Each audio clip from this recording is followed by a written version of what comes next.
Hello guys, welcome back to my YouTube channel. আমি আবার আজকে চলে এসেছি নতুন একটা ব্লগ নিয়ে। আজকে যাচ্ছি হচ্ছে জুতো কিনতে। আর দেখো, আমি বেশি সাজগোজ করিনি কারণ আমি ন্যাচারাল বিউটি।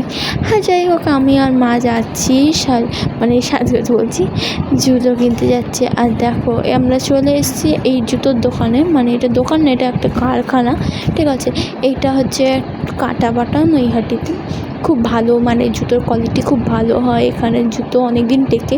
তাই এখানে চলে এসেছি। আর দেখো, প্রথমে একটা জুতো পছন্দ হলো, কিন্তু পরে দেখলাম অতটা ভালো লাগছিলো না, তাই এটা আর নিইনি। এটা ভালো লাগছিলো না বলে আর নিইনি। যাই হোক, অনেক রকম জুতো দেখলাম, কোনটা ছেড়ে কোনটা নেবো বুঝতেই পারছি না। আমি তো হিল খুঁজছি, বড় বড় যে হিল জুতোগুলো, কিন্তু মা আমাকে হিল তোলা জুতো কিনে দেবে না, কারণ 11 বছরের জুতোটা আমি পরিনি। যাই হোক, এবার বাড়ির জন্য দেখছি, দাদার জন্য, মামার জন্য, সবার জন্য দেখছি এবার জুতো।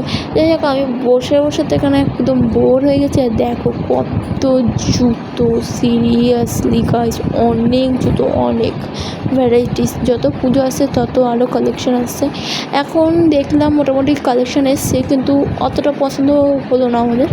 যাই হোক, নিলাম, নিয়ে এখন বিল ফিল করে এখন যাব বাড়িতে গিয়ে তোমাদের জুতোগুলো দেখাবো। আর দেখো, এখন যাচ্ছি বাড়িতে, দেখো এক ব্যাগ জুতো নিয়ে যাচ্ছে।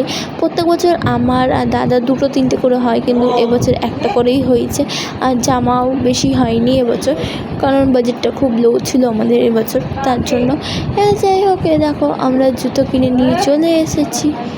এই দেখো কি সুন্দর না, এটা হচ্ছে দাদুর জুতো। আর এই জুতোটা হচ্ছে মামার সাইডের সবুজ রঙের জুতোটা মামার, আর এটা হচ্ছে দাদার জুতো।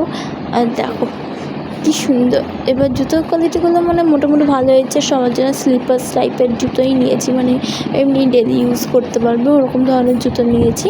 আর এটা হচ্ছে আমার জুতোর যে বক্সটা খুলছি, আমার জুতোটাও ভালো হয়েছে। এই জুতোটা আমি মাঝে মাঝেই পরতে পারবো, পরে পরতেও যেতে পারবো। দেখো আমার জুতোটা, এটা নিয়েছি হিল তোলা। হিল তোলা তো দেবে না, সেই আমি জোর করে হিল তোলাই নিয়েছি। যাই হোক, আজকে তোমার এই পর্যন্ত, দেখাবো নেক্সট কোনো ব্লগে। আশা করি তোমাদের সবাই ভালো লেগেছে। বাই।